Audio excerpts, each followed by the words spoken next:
All right. All right. This is the Sabbath day, of course. Um, okay. Don't show this message again.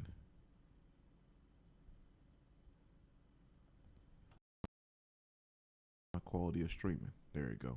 Is that better? Okay. Dang shame. Um, and pull this mic up here a little bit more. There you go. That's a little bit better.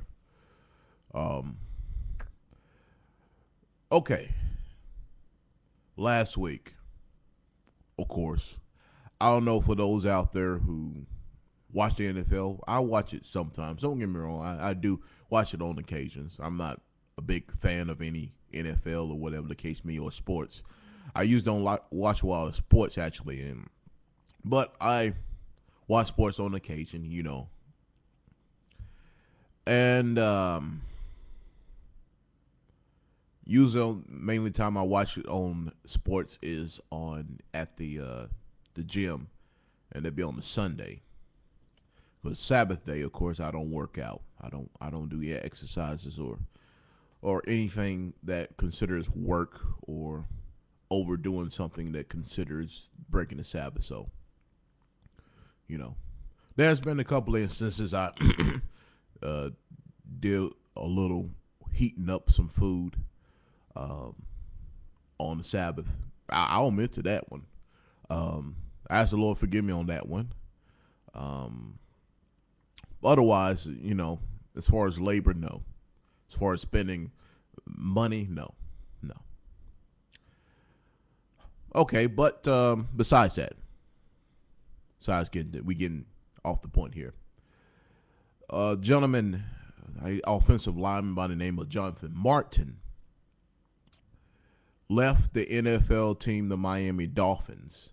Why I'm talking about this on the Sabbath? Because I got scripture for this. Because he was alleged to be bullied by another man by the name of Richie Incognito. Richie Incognito, according to the records, has a history of violence, has a history of troubles with the law, had a history of troubles with other teams and organizations, which end up letting him go because of his behavior.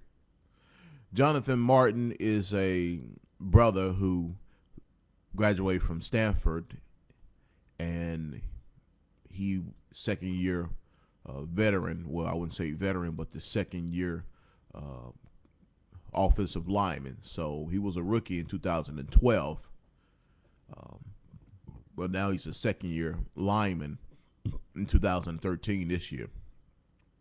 What happened was the fact that Martin left the team because he was being a victim of what they call bullying, intimidation, threats, racial attacks. Now, many people were quick to point out that Jonathan Martin is quote unquote biracial. But the question stands, and I don't support this man, Mr. Obama. Why isn't this country labeling Obama as quote unquote biracial? Because his mama is white, his father is black. Why isn't he labeled the same thing? Well, it plays into the political ploy. That's why. It labels into the political ploy. See, it's interchangeable. That biracial, multiracial don't mean nothing to me.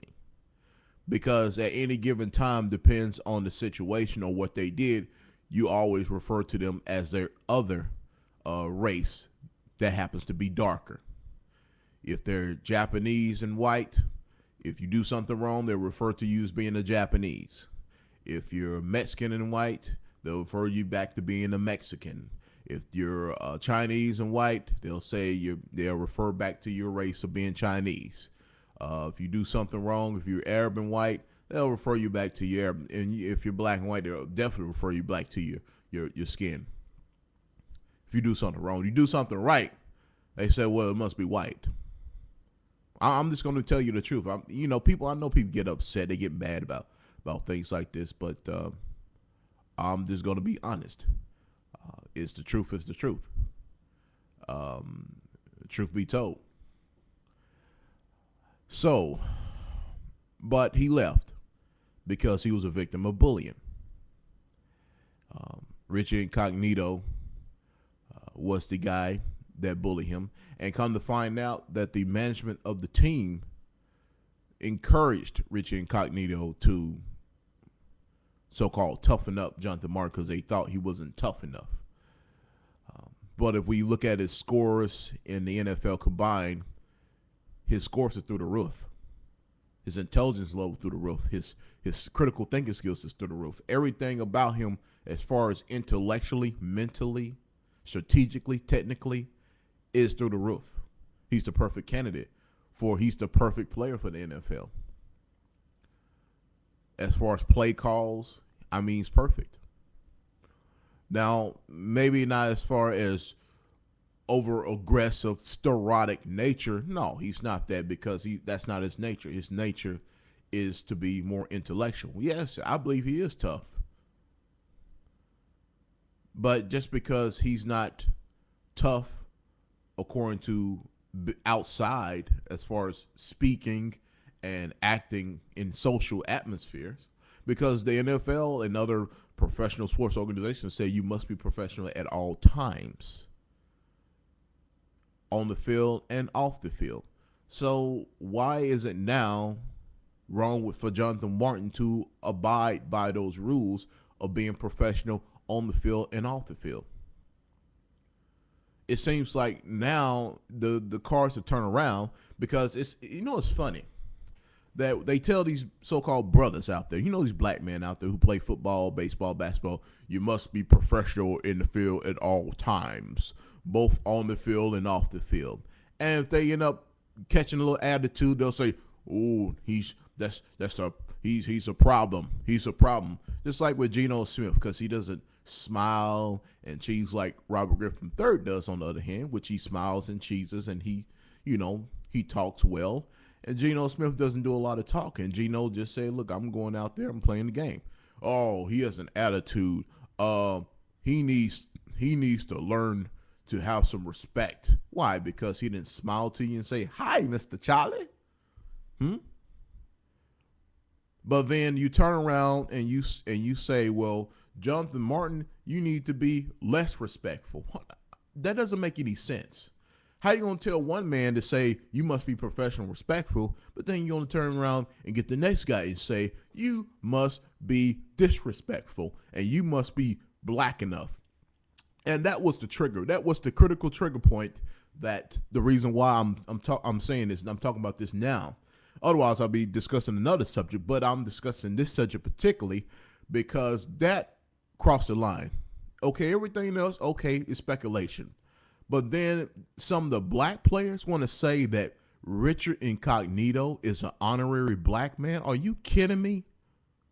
Are you smoking crack or something? But then you want to say Jonathan Martin is not black enough? That's why he gets treated that way? I mean, I made a joke. I said, y'all ain't nothing but a bunch of, you might as well change your name from the Miami Dolphins to the Miami Coonan Charlies. Woo-hoo, Coonan Charlie, cuckoo, cocoa puffs, cocoons. Because that's what you are. You're a bunch of Coonan Charlies sitting up there defending some heathen out there who's calling this guy all kinds of N-words, all kinds of nasty names, nigger, and all this other madness, and talking about do your sister, in some ways rape her. I mean, what kind of human being will defend such illogical nonsense? And these are Negroes that are defending Richard Incognito. These are Negroes. Bunch of, I'm just going to say it, porch monkeys. A bunch of Negro porch monkeys sitting up there defending Richard Incognito, Massa. They might as well call him Massa Incognito. He might as well have a Colonel Sanders suit on with a hat, cracking a rip, drinking cane sweet iced tea under the shade, while the slave mistress sits there and serve him, and while y'all niggas out there picking his cotton and tobacco. That's what you do. That's what you Negroes do. That's right. I'm saying it because it needs to be said. And I know others not going to say it. They're going to, well, we gotta get a benefit of the doubt. No, screw that. I gave it the benefit of the doubt for almost 2 weeks. I didn't say nothing about the story, none whatsoever. I said nothing because I want to be patient. I want to say, okay, we want to see where this goes. We want to see if he just crying wolf, selling wolf tickets, or this the real deal. I'm not going to jump on it quickly, but then when these black players starting to say, oh, he's not black enough, and Richard Incognito is an honorary black man, are you? And then you got him on video saying nigga in a club, running around with his shirt off, going ballistic like he's on roids. Kind of reminds you of the movie called The Program. One of those players who were roided up. I really don't like those type of moves, but it makes me sick to my stomach to a certain degree, but, And I personally believe the guy is roided up. And then believe it or not, a lot of people say, oh, John Martin didn't handle it at all. He just let it happen and just walked away. And nobody didn't know. Actually, he did try to handle it. He tried to be the bigger man by trying to say, okay, guys, I understand this is a joking environment. I can, okay, we can work with this, but not go too far. But then they went too far. And then he talked to his management, and his management talked to the GM. He went to the chain of command, believe it or not. Jonathan Martin went to the chain of command and the GM and GM said, look, if that's the case, why don't you tell your client to punch Incognito's lights out? I mean, what kind of nonsense is that? If Martin would have did that of the advice of the general manager, what would have happened to Jonathan Martin? This is exactly what would have happened to him. Just, for those who call him a coward and a sissy boy for walking away, this is a scenario what would have happened if he were to take physical force. If he were to get angry enough to come back in the locker room on one day, one weekend with a gun, shoot and kill Incognito and others who have bullied him, y'all would call him a thug. Y'all would call him a murderer. Y'all would call him an animal. Y'all would have said, "Ha! See, those blacks don't deserve to be in the NFL." That's what the devil does.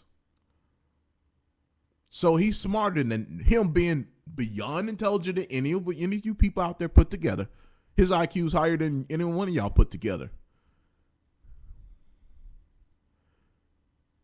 And what if he did strike Richard Incognito and injured Incognito to the point to where Incognito was unable to even earn a living as a lineman? Then what? Y'all would have labeled Jonathan Martin as a thug. He's emotional. He didn't handle his problems. So either way it goes, it was a no-win situation for Mr. Martin. Mr. Martin would have got shafted both ways. If he walked away, he would have been called a sissy. He would have been called a coward. He would have been called a wimp. If he would have fought the guy or shot the guy or did something real egregious to him, he would have been called a murderer, a thug, an animal, a nigger, all these other nasty names that you always plant on us when we react. So instead of him react, he just walked away. And a lot of y'all call that cowardly. I don't. I call that smart.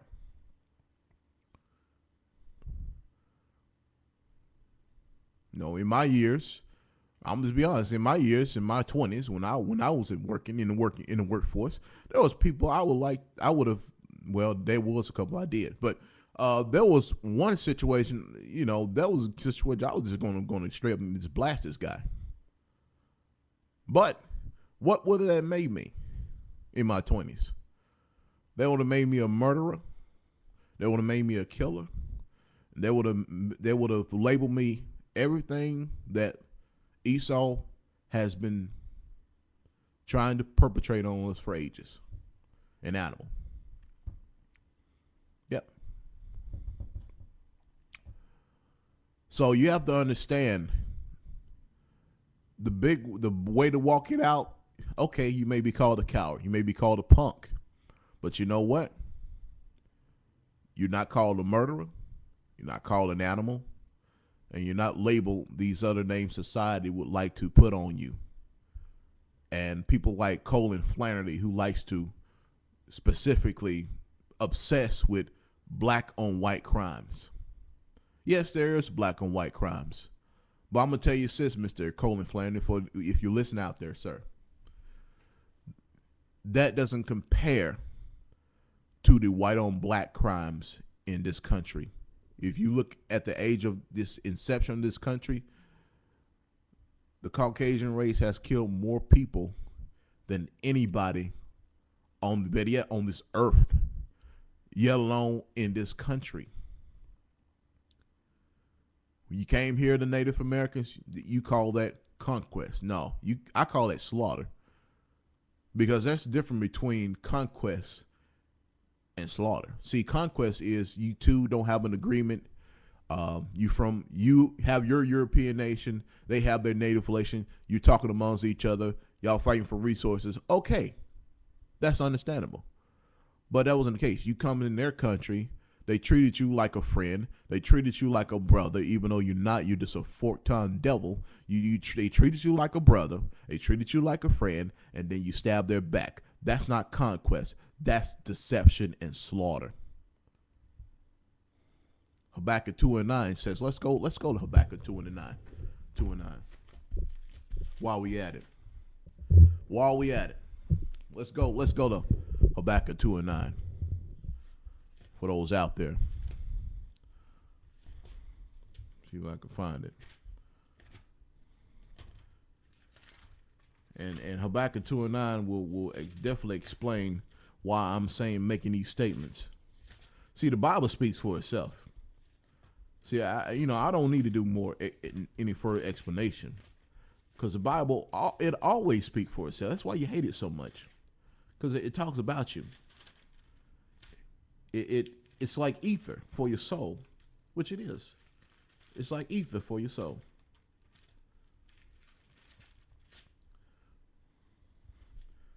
Don't.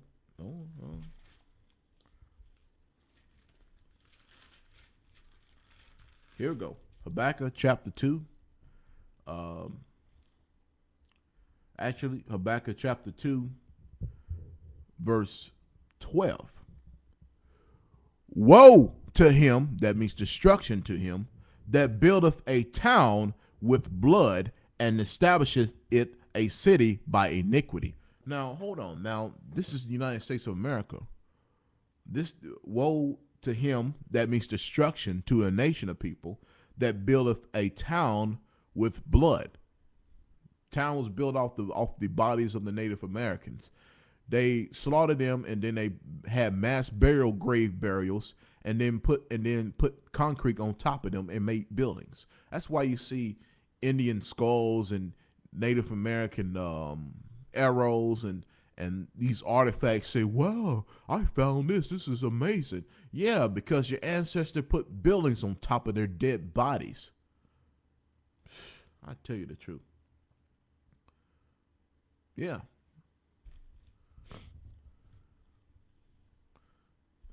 And look at this, verse 15. Woe unto him that giveth his neighbor drink, that putteth thy bottle to him, and makest him drunkest also, that thou mayest look on their nakedness.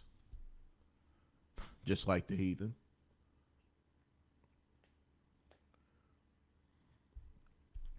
Verse 18. What profiteth the graven image?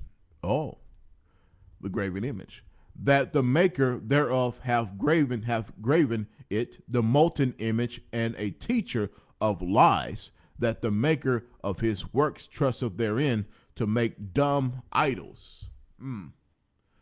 And one of the dumb idols is a cross. The cross is a dumb idol. Yes, the cross, the cobblestone, your Cedral boys, your Jesus is a dumb idol. It's a false image. You're not supposed to worship images.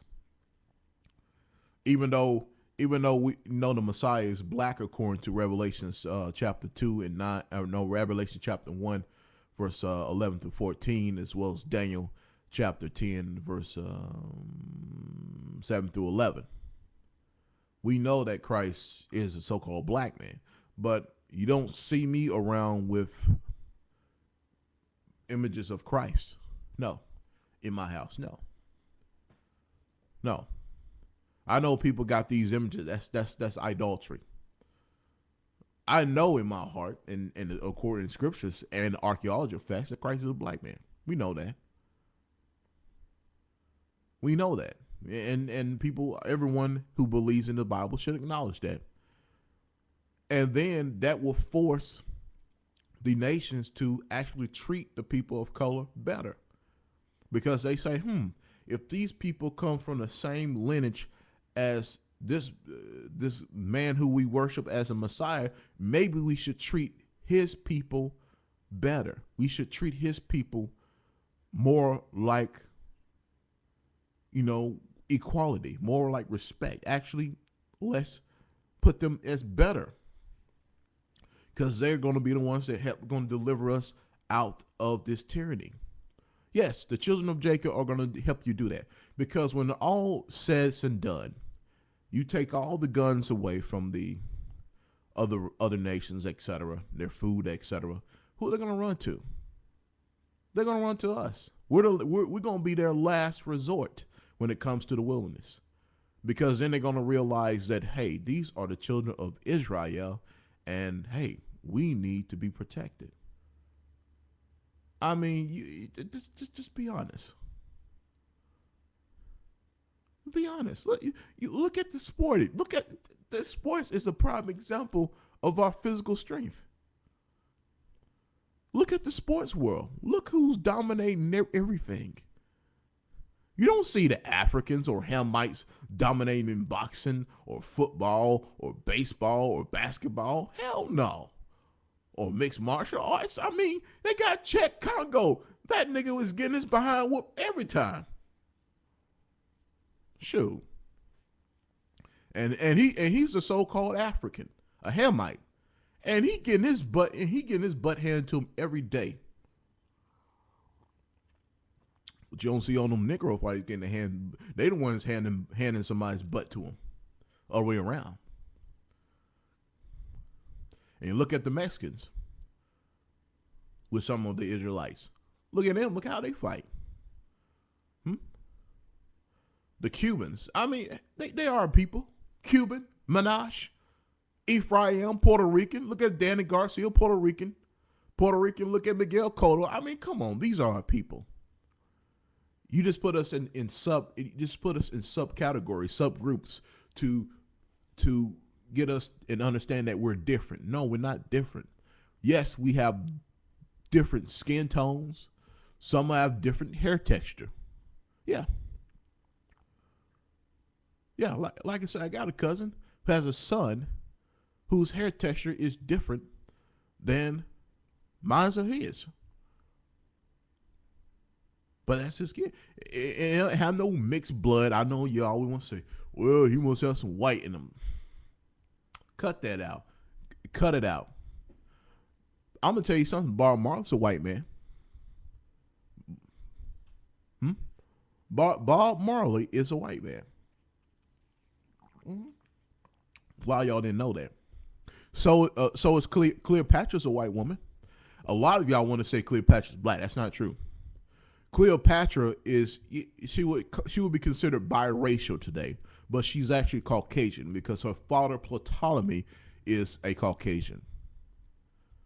So through her father's lineage, seed, she is a Caucasian. Cleopatra is a Caucasian. Yes, that is true. So when they put Elizabeth Taylor in that movie, well, it wasn't perfectly correct, but they had somewhat correct understanding because, like I said, Ptolemy is a Caucasian. That was her father. The Grecians.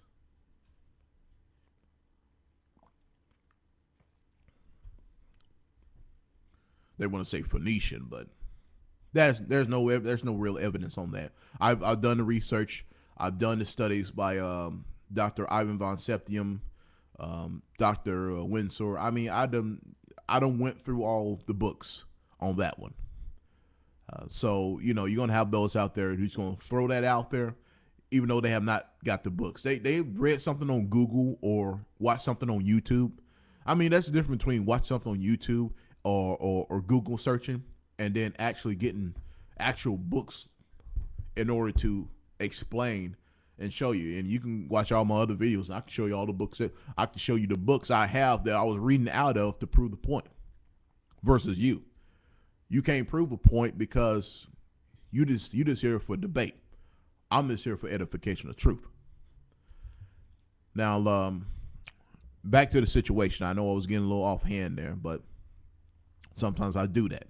I'll digress a little bit into another subject and we get off somewhere else. But Mr. Martin decided to walk away.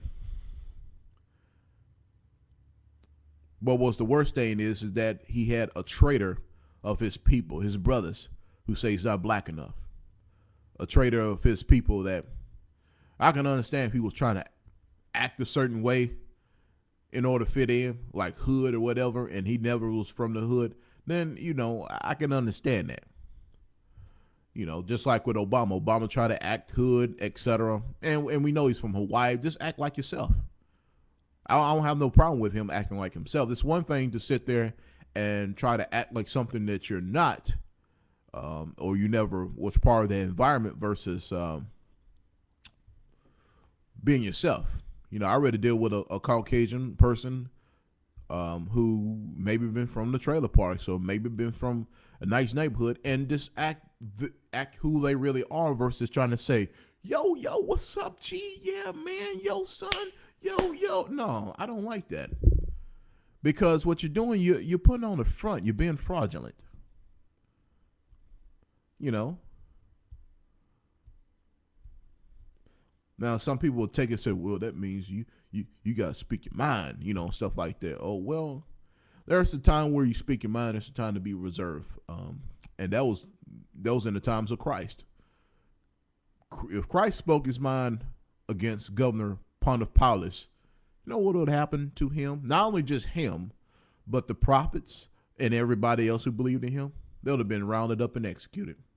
So he said, you know what? It's best for me to be sacrificed than all my people to be. Because if Christ was a Negro, which is an invented human being, a nigger. If Christ was being a nigger and said, if you Pontius, if you Romans, if you crackers, if you this, if you devils, he would have been crucified. Peter would have been crucified. James would have been crucified. All the prophets would have been crucified. His mama would have been dragged up, raped, and hung. His Mary Magdalene would have been dragged up, raped, and hung. His sister would have been dragged up, raped, and hung.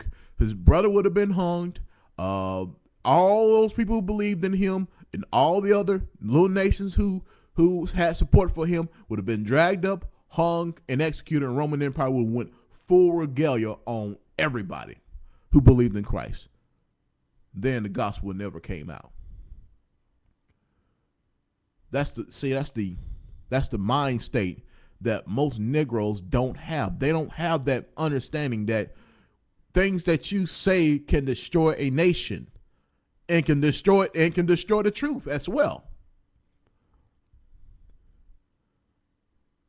You got to be very mindful and you got to be very careful in certain things and certain ways you say it. Because you never know who's listening. And don't try to play this bold game like, I don't care. I'm being me. I'm being real. Okay, you get being real, and being real is gonna you're gonna pay the price with that one. You're gonna be put to death for being real. You know that Dave Chappelle said when keeping it real goes wrong? And that sister decides to keep it real instead of letting the thing go that the girl accidentally called for somebody. And he thought she was looking for her man or whatever the case may be, and it wasn't the case. It was actually her best friend that was screwing her man, etc. And then she went to the girl's house and then destroyed her vehicle. Kind of found out it was her brother's vehicle, who was an FBI agent. And next thing you know, she was in prison, getting into fights and getting beat up. because that's where keeping it real goes wrong. And the same thing can happen to you out there, who some of y'all there in the truth, but others who just got a big mouth. You know, you walk around with your chest bumped out. I'm keeping it real. Yeah, I'm keeping it real. I say what I need to say. You know, I speak my mind. Okay. You're going to be put to death for that. Be careful in what you say. Be mindful. There's nothing wrong with telling the truth. There's nothing wrong with expressing yourself, but only express it at times you understand it's wise to do so. Don't just do it out of spite, or just do it just because you want to be known, you want to be shown, you want to be exalted, because you're going to come down quick that way. You may win some fans around you who say, oh yeah, he keeps it real, but guess what? You'll destroy the whole cause when it comes down to it. You'll destroy the whole nation like that. And Christ, him being of a superior intelligence level, understood that, hey, if I were to say anything to the governor, if I didn't choose my words carefully in what I say, I can destroy my people just by saying something stupid. And Christ knew that. That's why he didn't say nothing. That's why when the governor kept talking, he said nothing. The only thing he said is you know, hey, you know, this is not my kingdom.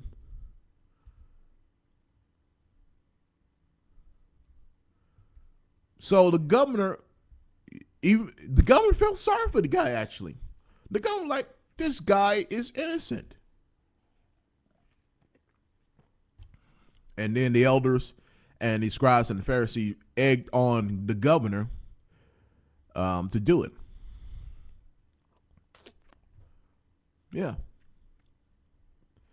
So if Christ were to say something slick, just like a Negro always got something slick to say, something smart to say. And then when you realize everything's coming down, you're like, what did I do? I just kept it real. No, you just kept it stupid. You got to be smart. Got to be wise like a serpent.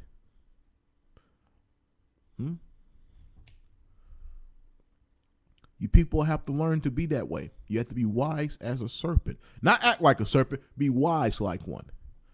Understand what time you are in. Understand that if you say certain things to certain people and they hear it, it's going to be a problem.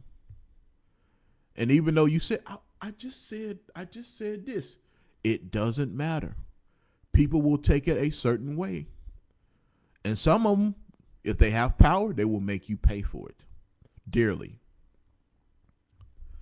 So let's go to Deuteronomy chapter 20, verse 15, 68. Let's read some of Deuteronomy, because this is the reason why the brother was being attacked.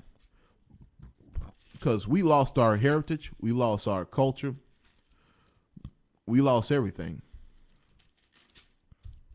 And this is the reason why they're defending their massa, Richard Incognito, which I'll call them, let's call from what they are, Rosewood Negroes. They're a bunch of Rosewood Negroes. Sent them there defending massa and letting this man suffer. Instead of the brothers out there that are circling around and defending this guy, and they let it go on because, and I bet you he was calling them niggers too, and they was laughing because he called him an honorary black man, so you know what kind of language he was using to get on them, and I bet you he went home laughing, talking about these niggas are crazy. They will let me call them nigger in their face, and they will laugh. Hey, Incognito, why don't you take a step further? Why don't you just bring a damn noose? Better yet, why don't you bring a Klan outfit and walk around, and I bet you them niggas will laugh. They will laugh. And then you say, hey, you like this, nigga? Hey, nigga. And then why don't you next bring a noose and a burning cross? Because they'll laugh at that too, because you remember, you're honorary black. You're just making fun. You're just making jokes. Verse 15, but it shall come to pass, if thou wilt not hearken unto the voice of the Lord thy God, to observe and do all his commandments and his statutes, which I command me to this day, that all these curses shall come upon thee and overtake thee. Now, remember, we didn't do the laws, commandments, and statutes. Now look at these curses. Here we go. Cursed shall be in thy city, and cursed thou shalt be in the field. Cursed shall be in thy basket and thy store. Cursed shall be in the fruit of thy body and the fruit of thy land, the increase of thine and the flocks of thy sheep. You ain't got none, because you know why? The other nations took it. The other nations took it. That is a curse.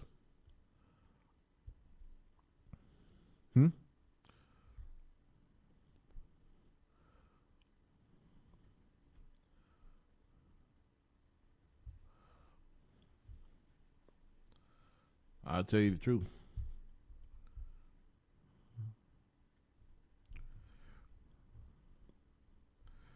The Lord shall cause thee to be smitten before thy enemies. So you were being destroyed before your enemies. And hey, did that happen there? When the Spanish, the Dutch, the English conquest, they sat there and they destroyed you. You had no power to do anything. Thou shalt go out one way against them, and flee 7 ways before them. 7 ways. What is 7 ways? Did we flee out 7 ways into slavery? And shall be removed into all the kingdoms of the earth. So you shall be removed from your land, from the land that you hidden from, and then removed into all the kingdoms of the earth. And believe it or not, China and Japan own slaves too. Black Holocaust forgiveness. The Lord shall smite thee with madness and blindness and an astonishment of heart. That's what these Negroes got right now. That's why they're allowing Rich Incognito to sit there and call them nigger, because the Lord smite thee with madness. These men are mad, and they're blind, and they're damn and stupid, and they're dumb as hell too. So when they see an intellectual brother like Jonathan Martin, they get jealous. I'm just going to say it just like this. I mean, I was even, my sister, for example, ultra smart, book smart, brainworm. She was like 11, 12 years old when Duke University interviewed her. And this is 11 to 12 years old. These big time Ivy League schools were coming out. Were you know, discussing her, talking about her, etc. Her being this young. Now, of course, we can't afford it. That's why it didn't go through, because we didn't have the money. We were broke. But they even called her names. They thought she was a so-called white girl because she was smarter than everybody else. And even my cousin, they were calling him white boy. Like, oh, you must be a white boy. Oh yeah, you're a white boy. Uh-huh. You must be a white boy. And it was calling him names because he didn't act like them Negroes. He didn't act like them dumb Negroes. And they were, you white. You must be white, boy. You must be white, man, because you can't be that smart. You got to be white. It's like, Negroes, like, you cannot excel in anything. If you excel at everything, you are called a white boy. Mike Tomlin had an issue with that. You know, head coach of the Pittsburgh Steelers. He had a history. He had an issue with that at a young age, that he had to literally dumb himself down to just be with his people. Another guy, a brother I know, author, I forgot his name. He was a young kid in college. And I saw him, the way he acted around certain situations, because it's like, with me and him talk alone, he speaks intellectual, he's himself, he's well educated, and then when you have the round with the other dumb Negroes, he had to dumb himself down to get to their level. And I even got friends like that have to dumb themselves down. I pull them to the corner. I'm like, brother, why you got to dumb yourself down to, and me and a homeboy, we pull them together. Like, brother, why you got to dumb yourself down to these guys? Because he was afraid he would not be accepted. And so Jonathan Martin had to dumb himself down. That didn't even work.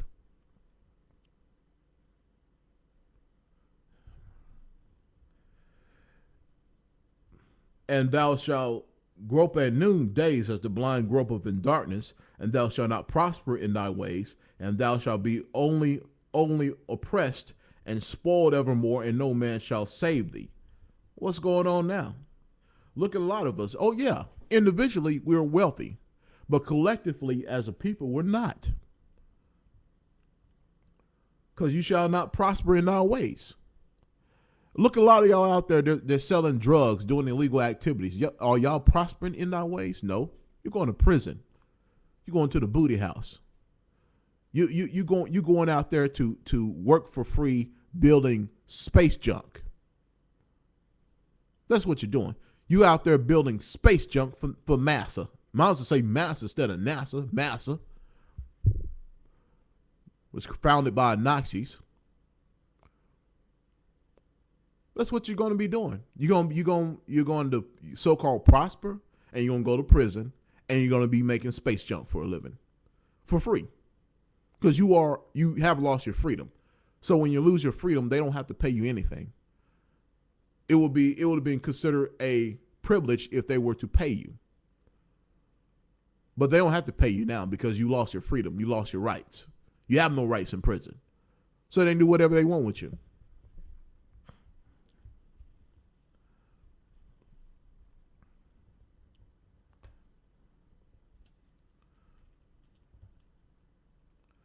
So let's continue.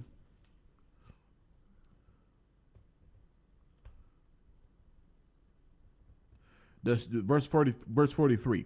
The stranger that is within thee shall get up above thee very high, and thou shalt come down very low. You seeing that today? Your counterparts, Esau, they're so high. They're up there. You see the Arab people. They're up there. The Chinese, the Japanese, all the other nations except the black, Hispanic, Native American, Israelite groups are not prospering. Some of us are prospering, but not many of us. And that is done by design. The Most High said, you shall be very low, and the others shall be very high. The stranger. Okay. He shall lend to thee, and thou shalt not lend to him. He shall be the head, and thou shalt be the tail. What's going on now? Look at the lending companies. Who is lending to you? Your enemies. The other nations are lending to you, and you have to pay it back with interest. They charge you usury. And you're not supposed to charge usury to a Jew, to an Israelite. But they do. They do because they believe in their mind that you're not the Jews. So they feel in their right to do this to you.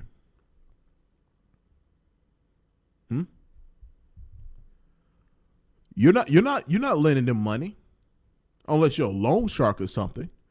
And then if you do, you're gonna get caught and you go to jail because all the insurance you're gonna do is call the police on you if you call up their marker. They're gonna say, I ain't gonna owe this money. You say, I'm gonna kill you. You say, okay, I'm gonna call the cops. Next thing you know, you locked up. And they got off scot-free, even though they did wrong. See that? Because I don't see no brothers lending to the other nations. They're lending to us. And then they're making interest off of us if we pay late. They making money off of us if we default. It's called the stock market. They bet on everything.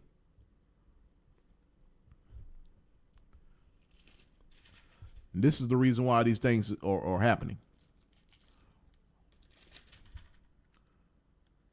Verse 45. Moreover, all these curses shall come upon thee, and shall pursue thee, and overtake thee, till thou be destroyed, because thou hearkenest not unto the voice of the Lord thy God, to keep his commandments, and his statutes, which he commanded thee. Now, people saying, why you keep going through the verse and verse again? Well, that's because you keep needing to get repeated again and again. I keep saying the verses is because you don't keep the understanding. You ain't keep the laws, commandments, and statutes. I'm going to keep talking about it. And the reason why you should.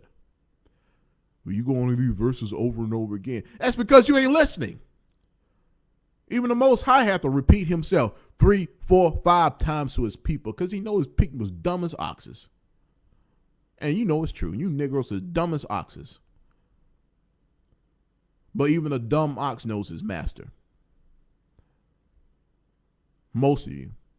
Some of y'all done went to atheism and say there is no God. Because you've been listening to crap like, I'm just going to say, Sarah El Sanur and Polite. And they're out there trying to allegedly debate against the Israelites. I don't see them. And you know what? I'm just going to say something about that. I don't see them brothers out there debating against the Southern Baptist pastors. I don't see that because you best believe they'll come with it. Southern Christian Baptists, they'll come with it. Even though they're Gentiles, they'll come with it. Shoot, they don't want that. They don't want that fight on their hand because they see them Southern them Caucasian. They come collectively. You mess with one of them, they come together. It's like a Voltron. They come together like a coalition. See, Negroes, you know, one of us mess with us. Hey, we sit back and let that Negro get persecuted. We don't come together. You know, we don't come together. And you know what, we need to start doing that. Even though ISP UK and Israel United Christ, GOCC, Straightway, True, whatever, GMS, whatever, we disagree on a lot of stuff and a lot of the doctrine. But you know what? When you got people like Polite and Sarah Sanur running around trying to make the Israelites look bad, I think we just need to come to collectively right then and there and show how much strength we got and show how much faith we got instead of allowing these guys to sit there and try to discredit the truth. We sitting back and letting it happen instead of coming to collectively and taking us down. Now, Polite and Sarah Sanur, at any given time, these brothers can come to the truth. And I believe these guys can be great men to be in the truth. But this route they're going, and this was done years ago, believe it or not. And this is before I knew the truth. But this was what's going on years ago. And now they are coming back, and now I don't know what's their agenda. But I'm telling you, people out there in New York and out there in those areas where the Israelite camps were more prevalent, more strong there, I suggest when you start seeing Polite and these brothers out there that are trying to discredit the truth, I think y'all need to run over there where such and such is at, or whoever they're trying to attack, and y'all need to come together.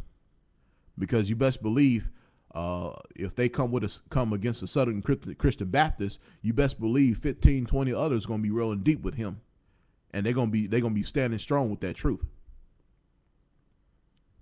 I mean, whatever their version of the truth is. And that's the same thing we need to do. We need to do that in every situation. If one of us get harmed, we need to come together. If one of us get injured, we need to come together. We need to stop this cowboy gun-ho solo Lone Ranger kind of route. You know, because we sitting there, we letting our own people get persecuted. We're not even helping them. We sit there, we let somebody, and we laugh. Just like these niggas with Jonathan Martin. Jonathan Martin being persecuted by Esau, by the enemy. And we sit there and we laugh. We sit there, ha ha ha ha ha ha ha ha ha. And I saw that there was one situation that there was this white guy that was saying nasty stuff towards his brother, and these other brothers were laughing. I went up there, I said, look what y'all, what's wrong with you niggas? And I said straight up and said, what's wrong with you niggas? Huh? You sit up there, you let this devil right here talk to your brother in a derogatory way, and you sit up there laughing, you ought to be a damn shame of yourselves, you cowards. And it stopped. And they stopped because they realized what was truth. I'm telling you, that's how we stop this disrespect, as well as our women. If our women getting called names by another nation or another people, we need to assimilate. Now, hey, I will say it this way. Now, if she's acting like a hoe, she's talking like a hoe, she's doing a hoe stuff, then you know what? Hey, that's her. But if it's just a sister in the truth that just minding her own business and somebody call her a name or whatever, we need to stand behind her. We need to stand in front of her, actually. That's what we need to do. Now, if the sister is not in the truth and carries away like a whore, then you know what? She's a whore. Leave that alone. Same thing with a brother. If he wants to be that way, leave him alone. But if it's a brother that's minding his own business, we need to stand in front of him. We need to be that fence. We need to be that gate around our people who are being attacked. Righteously, of course. We need our righteous people. We ain't gonna defend no wickedness. I'm just gonna be straight up. I'm not gonna defend no wickedness. If you're doing wicked stuff, you know what? You need to be rebuked. But if you're a righteous person and you being attacked wrongfully and you bringing the truth, I'm gonna stand by you. Yes, sir. Yes, ma'am. And see, that's what Jonathan Martin was probably surprised of, that his own people would not stand by him. This brother's being attacked by a troublemaker, and y'all sit there and you allow this guy to be attacked in such a manner that is derogatory, and y'all sit there and y'all laugh. And then you say he's not black enough. You know, that's house Negroes for you right there. Verse 48, therefore shall thou serve thy enemies, which the Lord shall send against thee in hunger and in thirst, and in nakedness, and in want of all things, and he shall put a yoke of iron upon thy neck until he have destroyed thee. Hey, that's why y'all packed up in the NFL. You already destroyed. You don't know who the hell you are. That's why you up there defending some of these so-called racists out there, allowing this guy to sit there and blatantly disrespect your brother. Talking about he needs to be a man. He needs to stand up to himself. And his quarterback looking like Jason Statham lost son. You need to be a man. You need to be a man. Shut the hell up. I hope y'all lose. I hope y'all never make it to the playoffs. I tell you the truth. Rosewood. That's what it is. Rosewood. What's a Rosewood Negroes? Running around cooning for Mr. Charlie. What y'all doing? Let's go. Verse 64. This is what's wrong with some of y'all. What's wrong with none of you Negroes? And the Lord shall scatter thee among all people, from the one end of the earth even unto the other, and there shall serve other gods, which neither thy fathers have knoweth, even wood, which is the cross, Christianity, and stone. Stone is the cobblestone of Islam. Among these nations shalt thou find no ease, neither shall the sole of thy foot have rest, but the Lord shall give thee a trembling heart, and a failing of eyes and sorrow of mind. Hey, who does that happen to? The black, Hispanic, Native Americans? It ain't happen to so-called white people. Oh, it's starting to happen to you now. 50 years ago, 100 years ago, 200 years ago, 300 years ago, y'all was doing fine. Y'all was doing great. Y'all ain't doing so great lately, because the time is coming. And thy life shall hang in doubt before thee, and thou shalt fear day and night, and shall have none assurance of thy life. We know Negroes don't have no assurance of their life, because it ain't guaranteed. That's why these young brothers walk around talking about, I'm surprised I lived to 18. And you people like, you shake your head, that's stupid. That's a bad way of thinking. Well, hey, Deuteronomy chapter 20 verse 66 says so. That's why they think that way, because they think they don't got no damn hope. Let's just read that again, since for those who are inept. And thy life shall hang in doubt before thee, and thou shalt fear day and night, and shalt have none assurance of thy life. What does that mean? Doesn't apply to all nations. Y'all have insurance of the life. Y'all living good, looking good, driving nice cars. Now, some of us individuals are doing nice too, but collectively we're not. But collectively, y'all are doing well collectively. Well, y'all need to change that. If the Lord put that on us, damn it, that can't be changed until he says it's not there anymore. You can't change what the Lord has put upon. That's just like people saying now it's okay to eat pork. Where in Scripture says to eat pork? No, it doesn't say it's okay to eat pork. That what the Peter dream had to do with a Gentile named Cornelius, who was a Caucasian, an Edomite. Now, somebody in the truth will say, "Oh, he was an Israelite. He was an Israelite. He was an Israelite."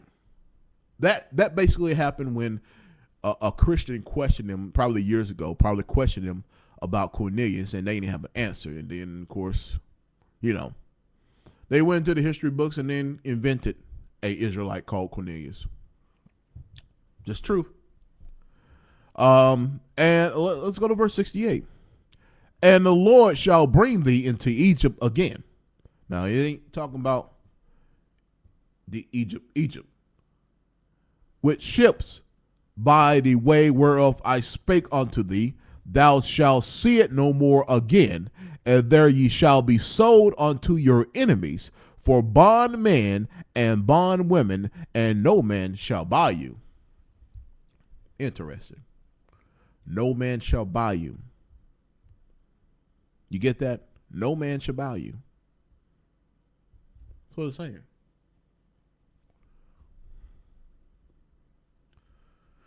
So Egypt began with ships. That means you're going to somewhere where there's like Egypt, and I didn't see the so-called Jews go into Egypt again with ships.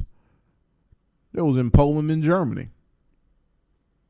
But I saw the Negroes, the Hispanics, because believe it or not, when the Puerto Taino Indians were in the New World, they were captured and sent to Spain to serve in slavery, serve captivity. And we not only served in America, we served in the new lands they set up. We served in China. We served in Japan. That was doing it, and this was like not the European slave trade, but this was the Arab slave trade, the Silk Route. So believe it or not, our people were serving in other nations before we actually got to America. Yeah. China, Japan, India, New Zealand, all those places.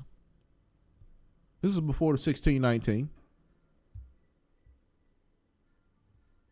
That's what it was.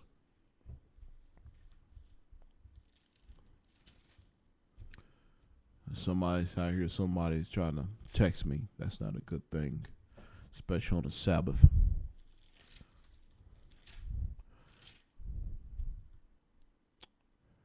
Yep.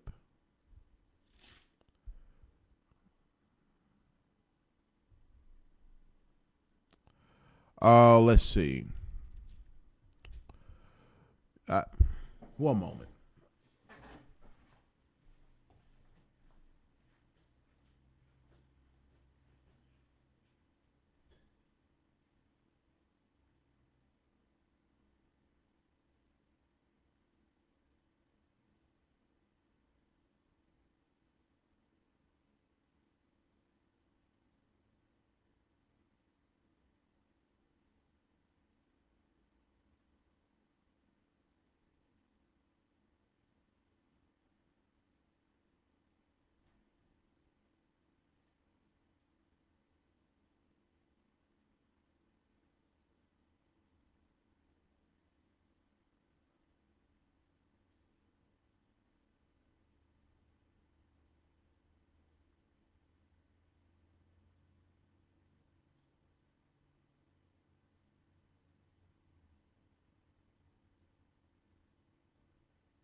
My apologies. It was a wrong number, and actually it was somebody calling from a correctional facility. I don't know about any no correctional facility whatsoever. But let's continue. Let's go to Isaiah. I'm not done yet, and I actually I'm gonna be a little bit longer on this one because I believe this is necessary to address this issue. And it's not really just about football, the game of football, but it's really more about how we treat our own people nowadays. I know some people would, such and such is on YouTube talking about black women and talking bad about black women and this and that. And I know who y'all saying in particular, but the difference is that there's a difference between hearsay, allegations, and evidence. When you have evidence, it speaks for itself. That's how I look at it. Isaiah chapter 30, verse 9, that this is a rebellious people, lying children, children that will not hear the law of the Lord. And that is for a majority of all you Negroes out there. That's for a majority of you Negroes out there. That's why you're allowing this heathen out there to disrespect your brother any way possible. That is why you women out there are single and got 4 or 5 different children by 4 or 5 different fathers because you are a rebellious people. You refuse to listen to correction. You refuse to listen to the man because the man is your Lord. If he's a righteous man, woman, he is your Lord. Adhere to the man. Okay. And that man, you shall honor and respect your wives. You should not be bitter against them. You should not call them names. Okay. Now let's go to verse 20. And though the Lord give you the bread of adversity and the water of affliction, yet shall not thy teachers be removed into a corner anymore, but thine eyes shall see thy teachers. So basically, even though the Lord give you a bread of adversity, that's why you see a lot of people, the black, Hispanic, Native Americans, go through so much adversity more than any other nation out here on earth in history. You see the adversity of the black man, the adversity of the black woman to a certain extent, but the adversity of the black man. Okay. You see that the water of affliction, we've been afflicted. We're being swelling up in the ranks of prison. Some of it had to do with our ignorance, and a lot of it had to do with our innocence. You had the swelling ranks of the prison system. The prison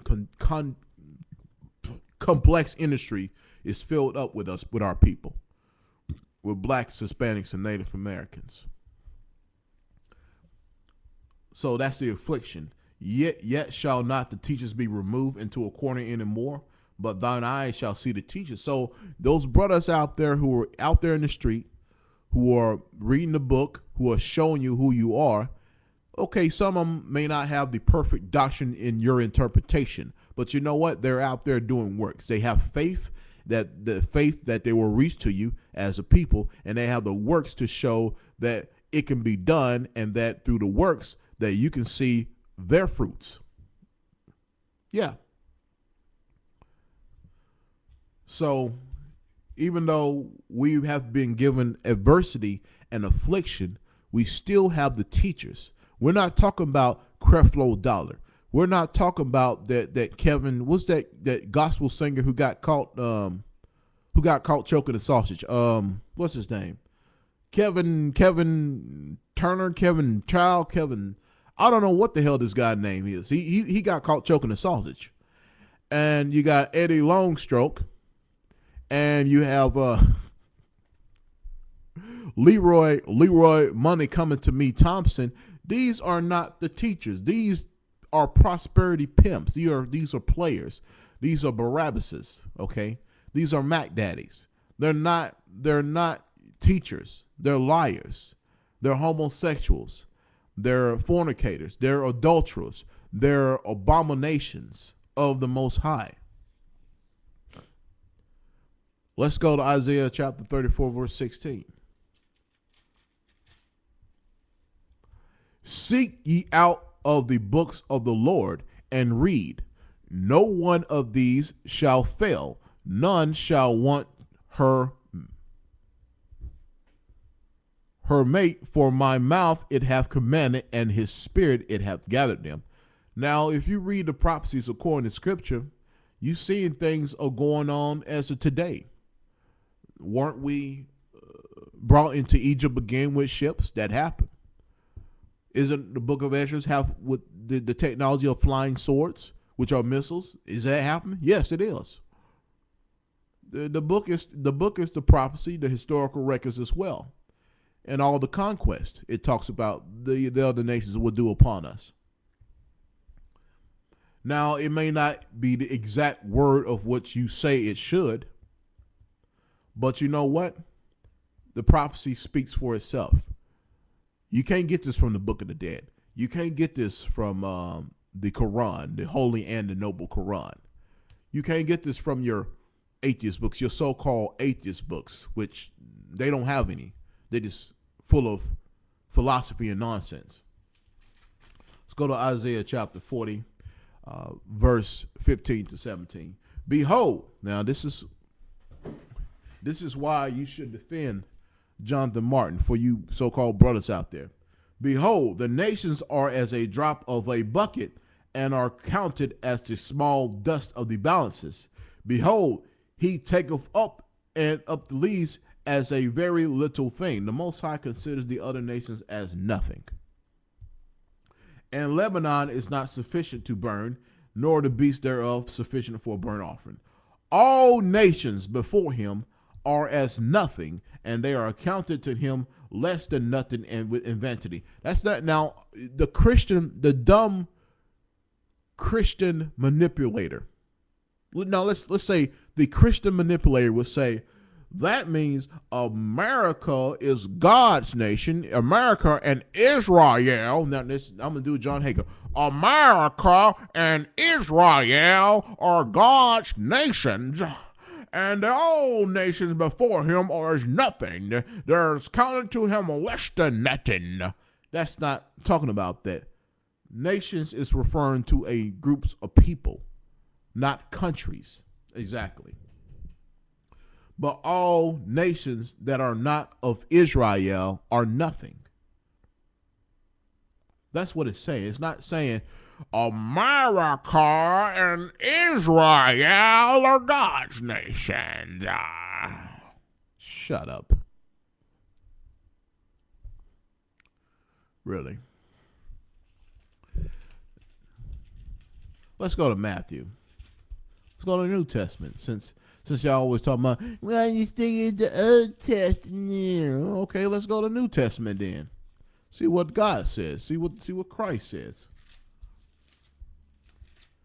You think we playing games here? Matthew chapter 24, verse 6. And ye shall hear of wars and rumors of wars. See that ye be not troubled, for all these things must come to pass, but the end is not yet. Hey, World War III.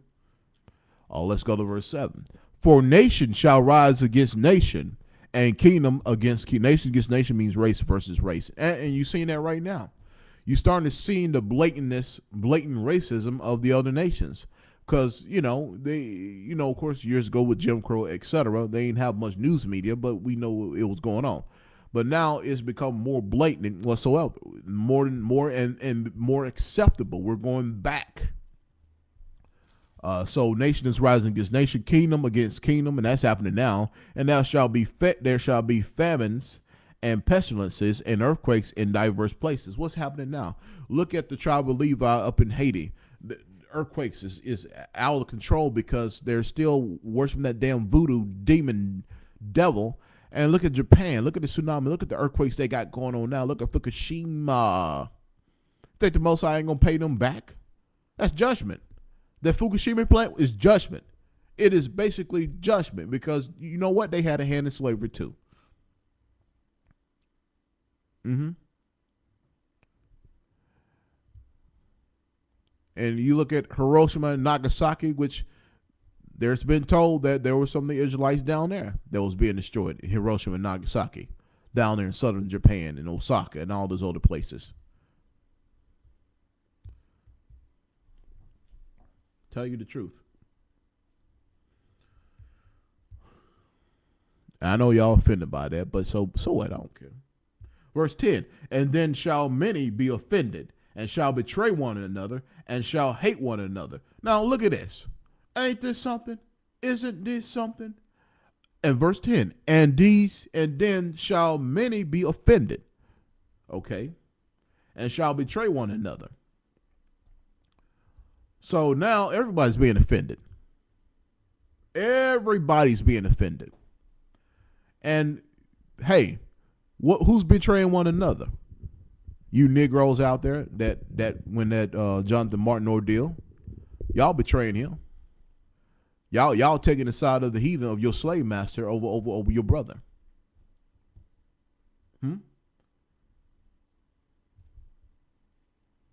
But you say I'm making this up. Okay.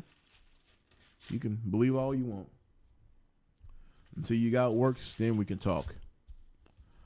Matthew chapter 26, verses 24.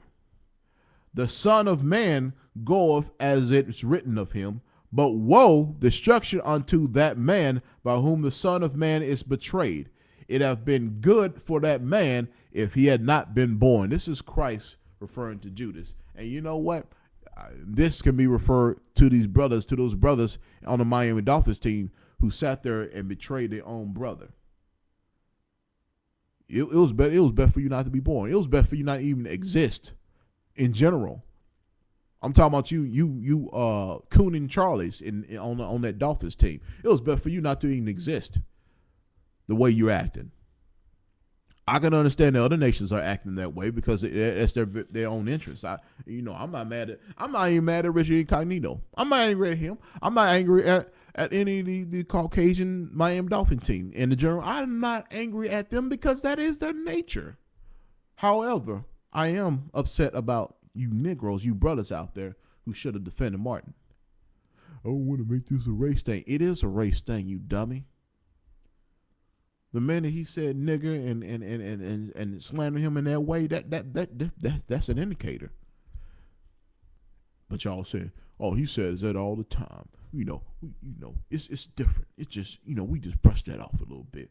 Yeah, keep talking like that, and they keep saying, nigger, slap you on your back, bah, crack you. Next thing you know, they're gonna come walking around with a whip, and they're gonna crack you on your back, and you're gonna laugh about it. You're going to laugh about them whipping your back because that's what they're going to do next. We can call you nigga. Well, we might as well bring the whip and crack you. Oh, yeah. You're making this a race thing. I ain't making this a race thing. I'm just making it a truth thing. Well, let's go to Matthew chapter 27, verse 11 to 14. And I'm just going to read it as is. And Jesus stood before the governor, and the governor asked him, saying, art thou king of the Jews? And Jesus said unto him, thou sayest. That means Christ said, you said it. And when he was accused of the chief priests and elders, he answered nothing. Then said Pilate unto him, hearest thou not know many things they witness against thee? And he answered him to never a word, insomuch that the governor marveled greatly. So the governor was, he's not saying anything.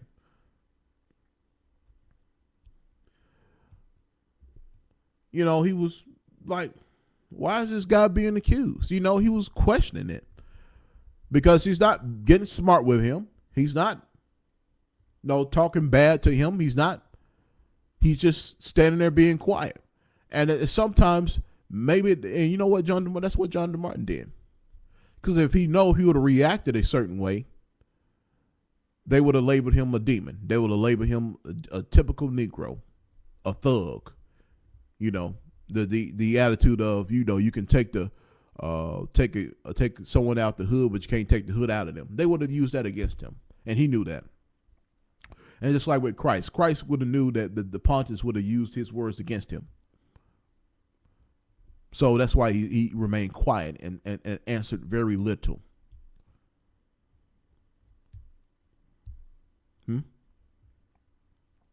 And that's how a number of us should be like that. We should be like Christ by answering very, when a situation like that happens, we should answer very little. Just like the police investigation, now if you witness to a crime, yes, you tell the truth. Okay. You witness to a crime, because the Bible says if you don't, tell what happened, so this can prevent from somebody else being killed or raped or robbed or drugged, whatever the case may be, then that's the sin, the iniquity shall be upon you if you don't tell. Now, if you're accused of something, don't say nothing. If you know they didn't do it, don't say nothing. Say very little, because the more that's what the investigators like. They like for you to keep talking so they can trip you up on your words. You say nothing, they can't convict you on anything. If you're accused of something, falsely accused, of course, you better be falsely accused. You better not be going out there doing something crazy, unless it's in the name of the Most High, in Christ. Let's go to Romans. To the Romans.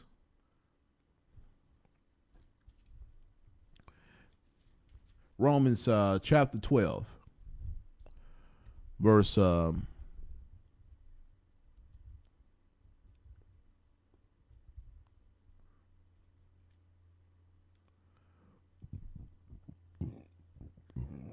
excuse me.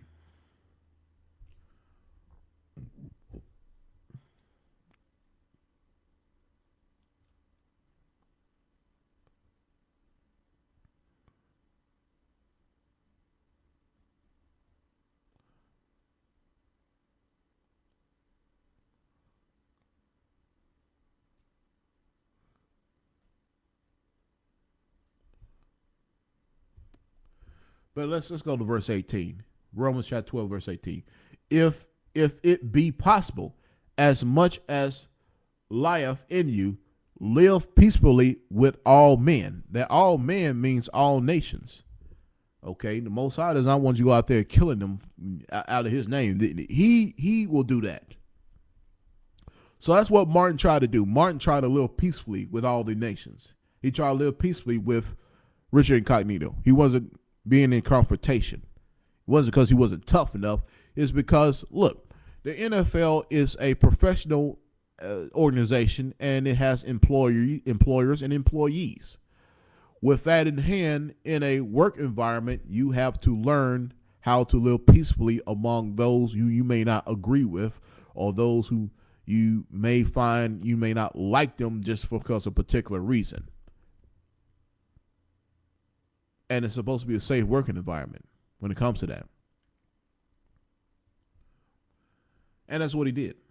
And this is why the Most High said this: dearly beloved, avenge not yourselves, but rather give place unto the wrath, for it is written, vengeance is mine, I will repay, saith the Lord. So the Lord is going to repay those who enslave you. Now you Christians are going to say, well, we all were enslaved. Obama has enslaved us. Here's going to pay. No.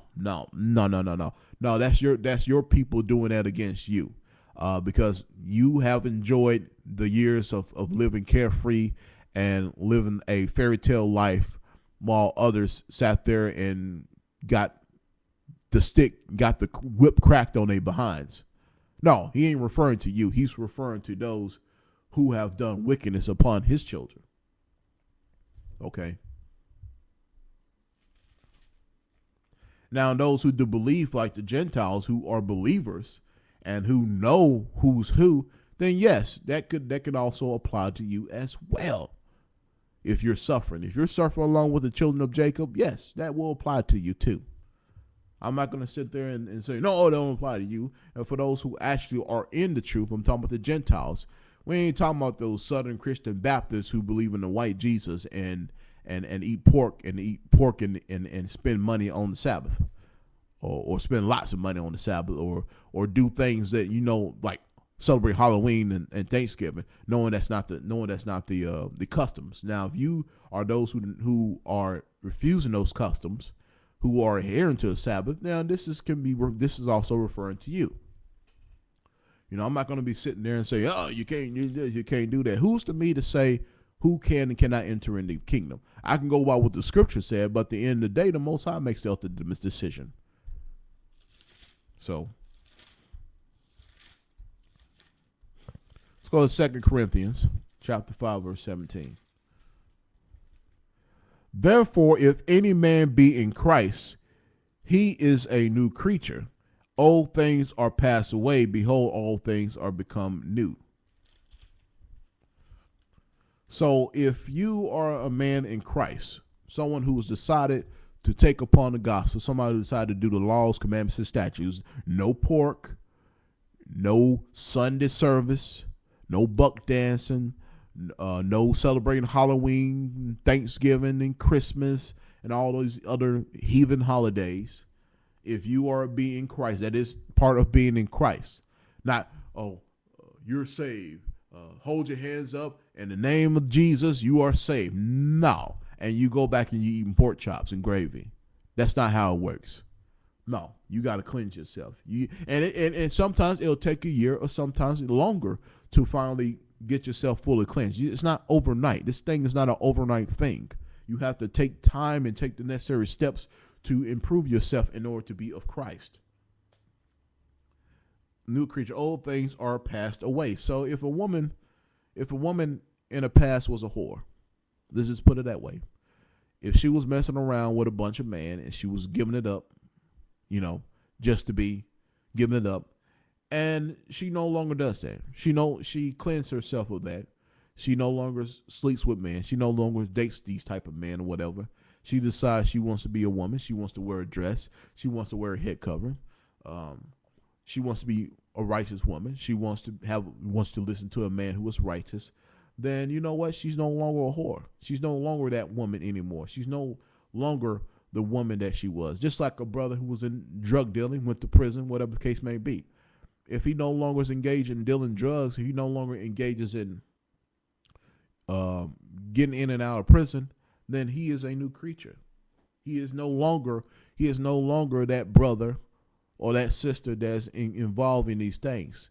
And you know what? If they come into the truth, we cannot hold their past sins against them, because remember, that is gone. But there are some people out there who will hold your past sins on you like a noose. But you know what?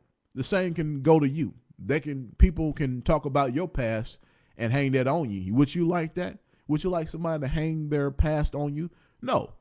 I don't go around and hang other people's past. There's people out there who told me about somebody such and such used to do this, such and such used to do that. Okay. What about you? I mean, you're concerned about somebody's past. Let's talk about your past. Let's look at your past. Let's see what you got going here. Let's see what you have done.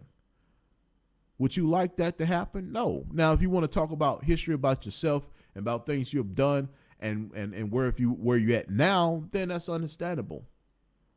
But to sit there and to hang somebody's past, if they're no longer doing it, now if they're still doing it, then yeah, you need to be rebuked and judged.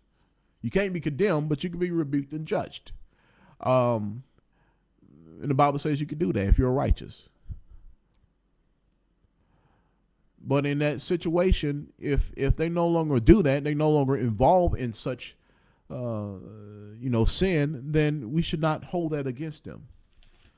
And because the burden would be on us if we're the ones that's holding it up. Because that burden to them, that burden is off. So we're holding a burden that we have nothing to do with, but their burden is gone. So you're gonna put their past burden on your back just to parade around and say, ha, look at this person. He's a bad person. Let's say a man who had a history, who had a past, there was a child molester, and he no longer does that. He did time in prison. He got himself together, right? Should we hold that against him? Should we hold against somebody who was a drug dealer? who did time? Should we hold that against them? No. Now, if they're still engaged in that, then yeah, we should rebuke and judge them, yes. But if they're no longer engaged in that activity, then we should not hold that against them. Ephesians chapter 6, verse 12 and 13.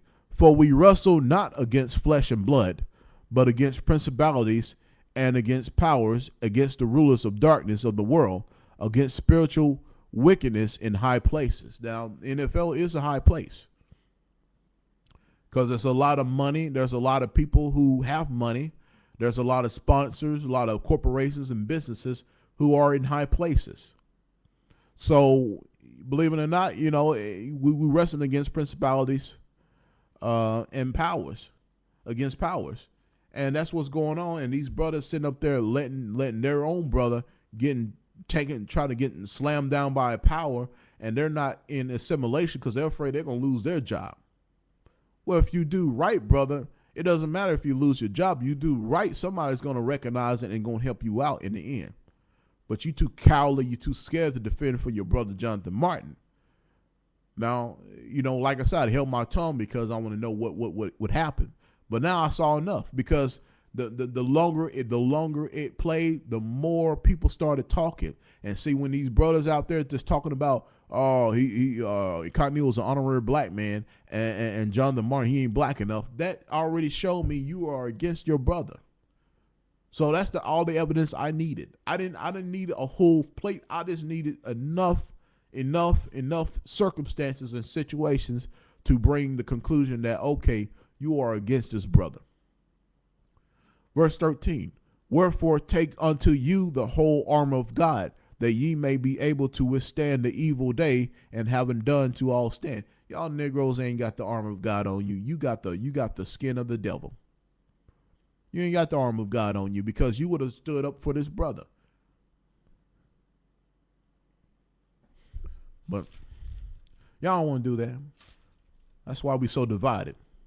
We always like to see each other tear each other down, and like to see other nations tear us down too. Yeah. See, when we speak the truth, about our people, we're called self-haters. We hate each other. We want to hate each other. But see, when the other nations tell the truth about you, when the other nations slander you, you call that truth. When we tell the truth, we call us slander. But when they slander you, you call that truth. That's some backwards thinking right there. Let's go to 2 Thessalonians. 2 Thessalonians chapter 2, verse 3. Let no man deceive you by any means, for that day shall not come except there come a falling away first, and that man of sin be revealed, the son of perdition. I mean, that the son of perdition is already out there. Now, a lot of you Christians, you white Christians, especially you, want to say, the son of perdition is Obama. No. Who put him in there? Who put him in there? I don't blame Obama or Bush. I don't blame Bush or Obama for anything. You know why? Because they're done with what they told. Because last time everybody was saying Bush was the son of perdition. Now it's Obama. No. It's those Jewish powers that the son of perdition. Who you think created all the sin in this country? The pornography industry, who's that run by? The Hollywood industry, who's that run by? The political industry, who's that run by? All these other entertainment industries, who's that run by? You guessed it. The Jewish powers. The people who took on a faith, a culture in 70-40 AD by the Khazarian Empire. And that has been revealed about, 3-4 weeks ago on MSNBC, that the Jewish people are not actually biblical Jews, but they're Europeans. They're not even have contact to the land. But they'll switch it around and say, well, they have a unique mitochondrial maternal DNA. That bloodline does not get passed from the mother to the child. That's stupid. Because the Bible says the seed of the man Not the lineage of the woman. It's the man. Why is every time when you do your ancestry, why is it every time when it's a woman it gets cut off? And as long as the man, it has a seed line. The line keeps going down when it comes to man. When it comes to women, certain areas get cut off. So it's from the seed of the man. That's why the woman takes the man's name, because it's the man that continues the blood, that continues the bloodline, the lineage. So they trick you with science and say, well, it's the woman. Unless she can produce asexually, yes. Alligators can produce asexually. Okay. Unless the woman can produce asexually, yeah. But yeah, it's the mother. But that's not the case. Because a man can put a seed in any woman. And no matter what woman he put his seed in, that child is going to be of his lineage. No seed, no conceive. Just like those two lesbians in Kansas who can't reproduce and have a child. So they got a man and his sperm, and they used a catheter to inject the man's sperm. The lesbian couple inject this man's sperm he donated into one of the woman's womb, whoever's going to have the child. So she had a child through artificial insemination.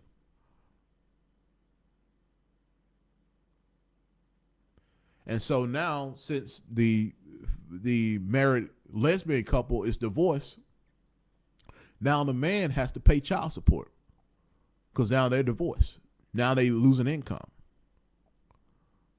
But the contract was signed that he is not obligated to be a parent because he's a sperm donor. So if that's the case, well, he didn't go through the legal means either. So that becomes a little hairy.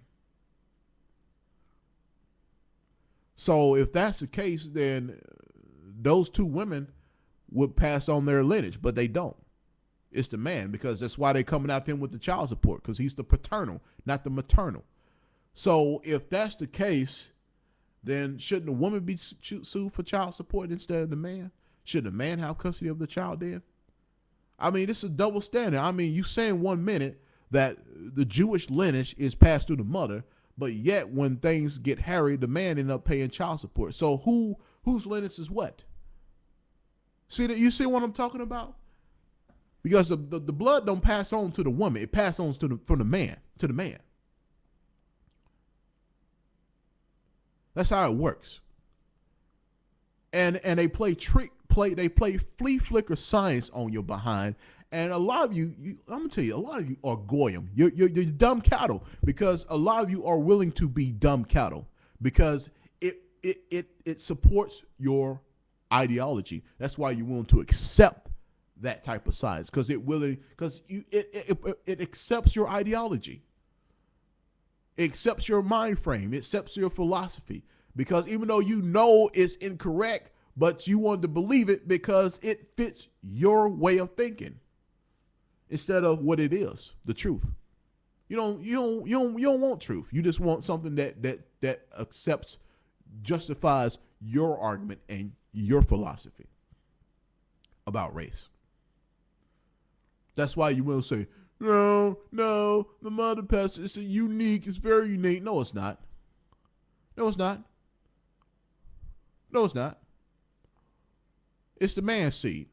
And I've been saying it for years. The majority of the Jewish people are Europeans. They're not even of Israel bloodline. Well, they got Hebrew names.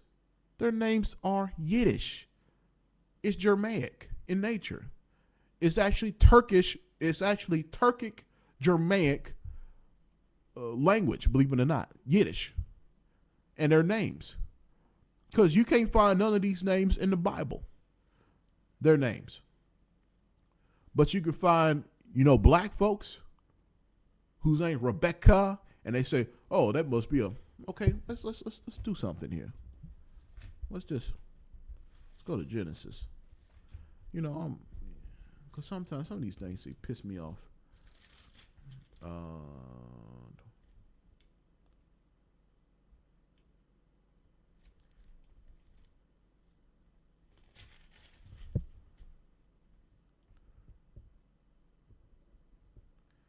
um,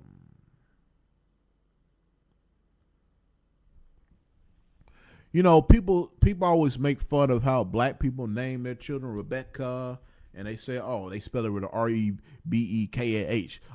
Oh yeah, it must be mean they're black. Yeah, ghetto. and y'all often speak of Rebecca. Believe it or not, the Bible reads it like this. So these obviously show you who the Israelites are.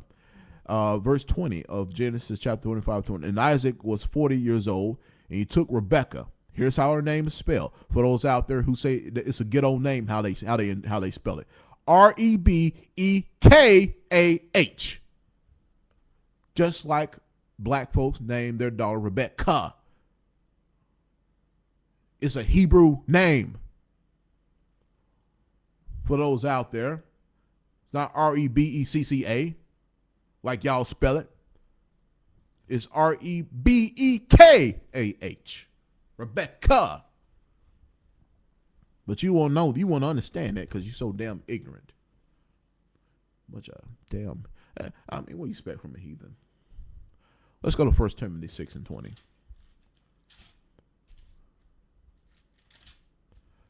O Timothy, keep thou which is committed to thy trust, avoiding profane and vain babbling. That's why I ignore a lot of you, especially on YouTube. A lot of you people on YouTube out there,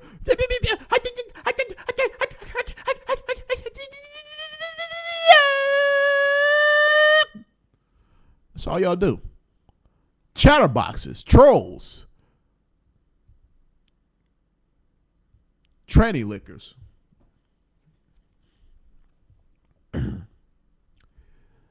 That's why I don't comment. That's why if I do, it's just I say it and say my piece and I'm gone. I ain't gonna respond back. I don't got time for that. Got too much on the line going on here, y'all. I don't got time to argue with you people. So don't expect me to keep babbling back and forth with you. Don't expect it. If it is, I'm bored and I need something to do, and that's not a good thing.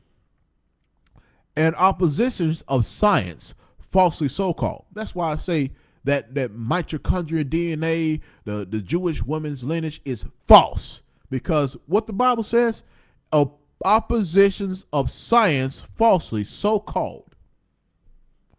So-called science.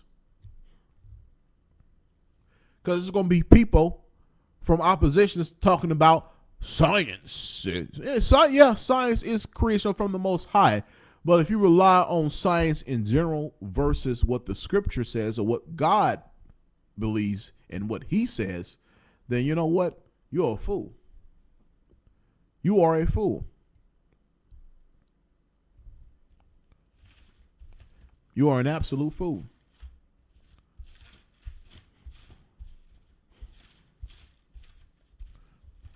Let's go to Hebrews 12:16.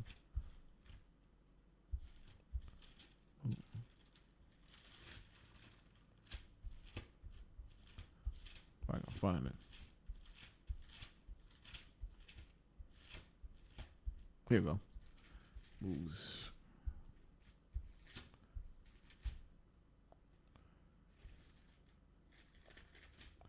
Hebrews 12:16.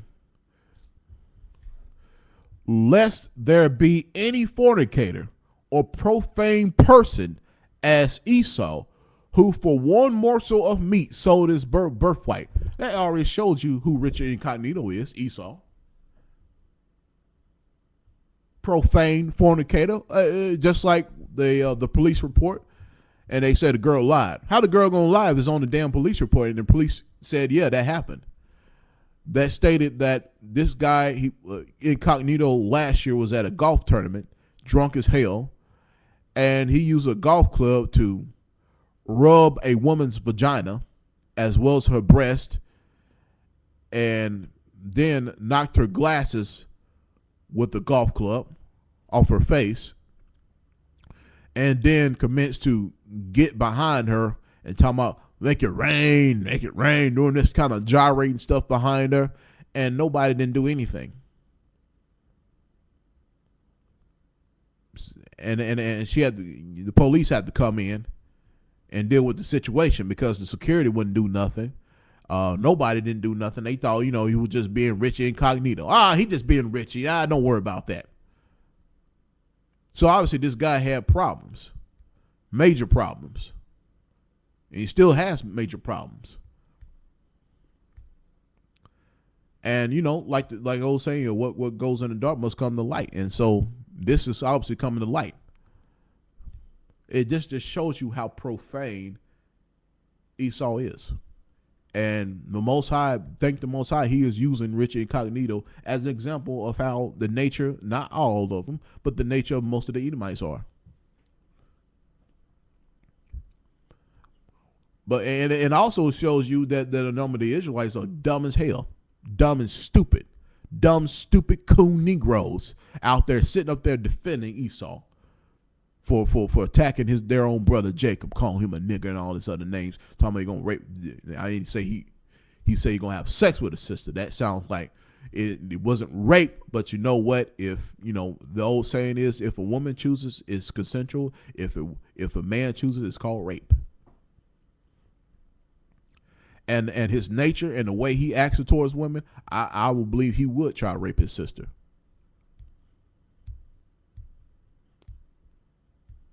I hope y'all learned something from this, and I will be on the podcast radio, hopefully, probably by tomorrow. I do have a little time, Veterans Day, of course, so that kind of gives me a break to do more work, and I will post this video up on YouTube on the Bible 1611 KJV channel. Check that out as well. Also going to start making up some videos addressing the issue with Jonathan Martin and Richie Incognito. Hope y'all keep the Sabbath to the best of your ability holy. Pray for y'all. Pray for those who are in the truth. Pray for those who that want more edification about the Bible, who want to learn, who want to know more. And I know the Hanukkah is coming up. Late November, early December. I'm going to be off on those days, of course.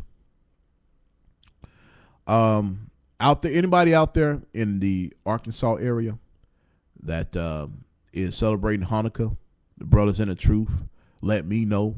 I will put my email out here at it's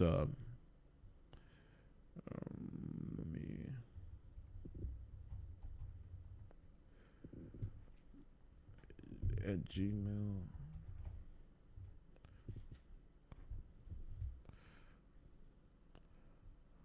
Jack Radio Show 1 at gmail.com.